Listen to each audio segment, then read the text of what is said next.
mas tá bom. Boa noite, meus amigos. Eu vou ler um trecho do Livro dos Médiuns. Aqui está o Livro dos Médiuns. De acordo, explicando cientificamente uma questão de umas pessoas que não estudam a doutrina espírita e me perguntaram determinadas coisas. Então, como nós estudamos há 50 anos a doutrina espírita, e estudamos exaustivamente todos os livros da codificação e todos os outros livros científicos que dão base, fundamento na doutrina, eu vou ler um pedacinho da introdução do Livro dos Espíritos para responder essas questões dessa pessoa que me perguntou sobre espírito e alma. Então, eu vou ler isso. É a primeira parte do livro, do capítulo 1, que se intitula A Espíritos. A dúvida concernente à existência dos espíritos tem por sua causa primeira a ignorância da sua verdadeira natureza.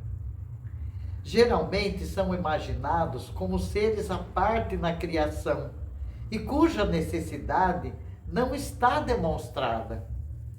Muitos não os conhecem senão pelos contos fantásticos com que foram embalados, mais ou menos, como se conhece a história pelos romances. Sem indagar se esses contos, apartados dos acessórios ridículos, repousam sobre um fundo de verdade. Só o lado absurdo os impressiona, não se dando ao trabalho de tirar a casca amarga para descobrir a amêndoa. Rejeitam o todo como fazem na religião aqueles que, chocados com certos abusos, confundem tudo na mesma reprovação. Qualquer que seja a ideia que se faça dos espíritos, essa crença está necessariamente fundada na existência de um princípio inteligente fora da matéria. É incompatível com a absoluta negação deste princípio.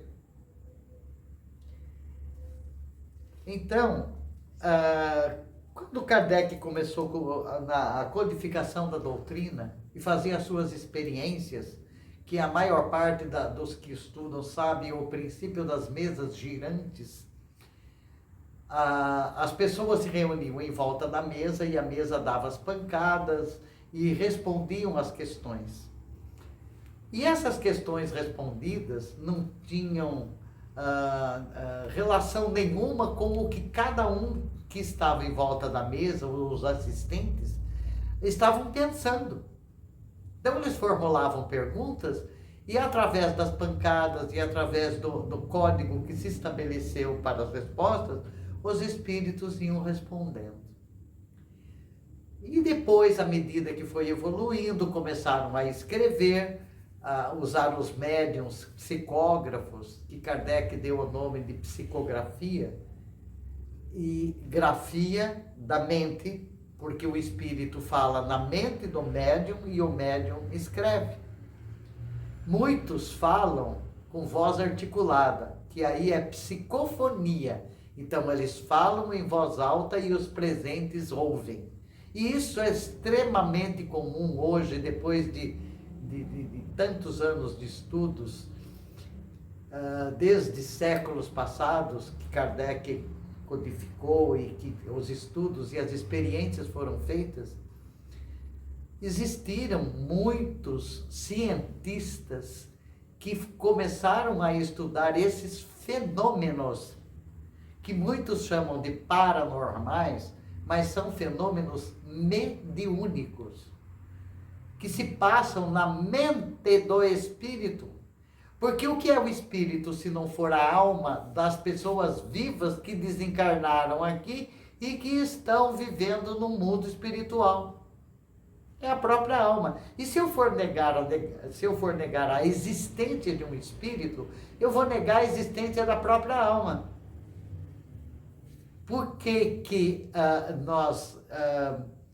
os espíritos do outro lado, só porque eles desencarnaram, eles vão parar de amar aqueles que amaram na Terra, eles não vão sentir saudades, eles não vão sentir a necessidade de relembrar determinadas coisas, porque a alma é o princípio inteligente ou o espírito que anima a matéria. Então, quando desencarnou, quando morreu, segundo alguns, morreu o corpo e o espírito se desprendeu. Então, foi a parte pensante que se desprendeu. Agora, só porque ele está vivendo de um outro lado, ele não vai mais pensar? Ele não vai mais amar quem amou na Terra? Ele não vai querer se comunicar com ninguém? Querer perguntar ou passar uma informação? E isso é tão comum nos nossos trabalhos espíritas, que muitas pessoas ficam assustadas com determinadas situações. E acontecem coisas de repente, fenômenos de repente, para provar a existência desse mundo espiritual. E nos trabalhos espíritas, é extremamente normal esses fenômenos acontecerem, a psicografia, a psicofonia, a pintura mediúnica e tantos outros fenômenos que são usados os médiuns, as pessoas que têm um grau de sensibilidade maior do que as pessoas comuns e que captam essas informações para passar para todo mundo. Aí então eu perguntei para essa pessoa, você tem algum, porque ela é de uma religião tradicionalista, você é católica, não tenho nada contra o catolicismo, mas eu usei esse argumento para ela entender o que eu estava tentando explicar. Eu falei, qual é o seu santo de devoção? Ela falou, São Francisco de Assis. E você reza para ele? Você faz os seus pedidos a ele? Faço. Ele atende? Atende. Ele está vivo aqui na Terra? Há quantos anos ele já partiu para o mundo espiritual? O que está respondendo para você?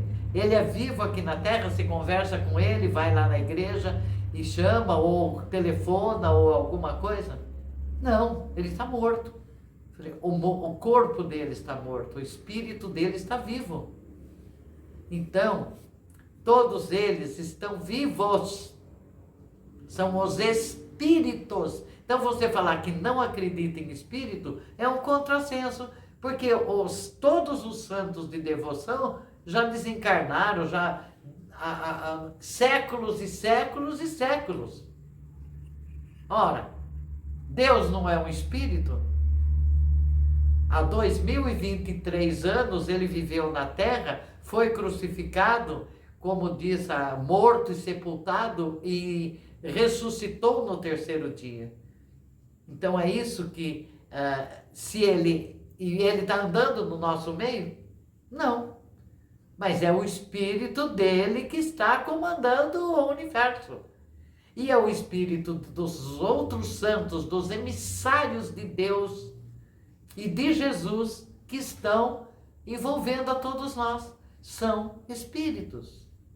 Então, falar que não acredita em espíritos é um contrassenso.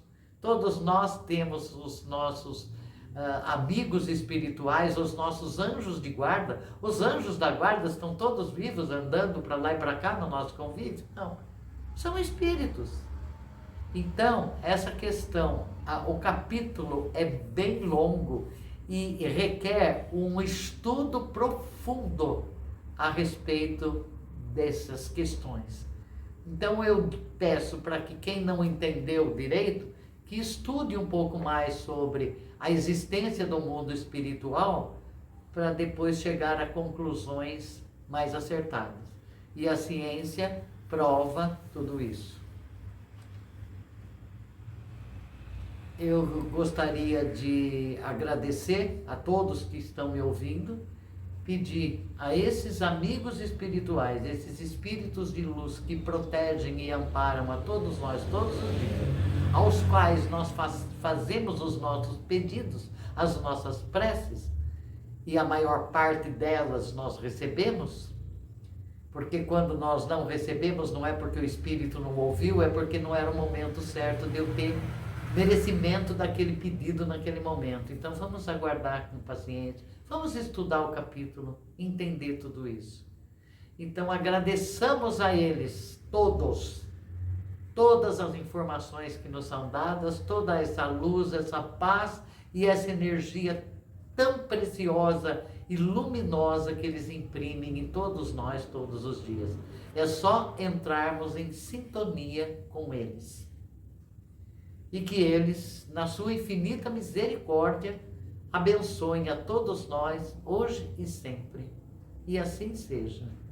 Virgínia Bonatti de Mello, Centro Espírita Verdade e Luz, Rio Claro.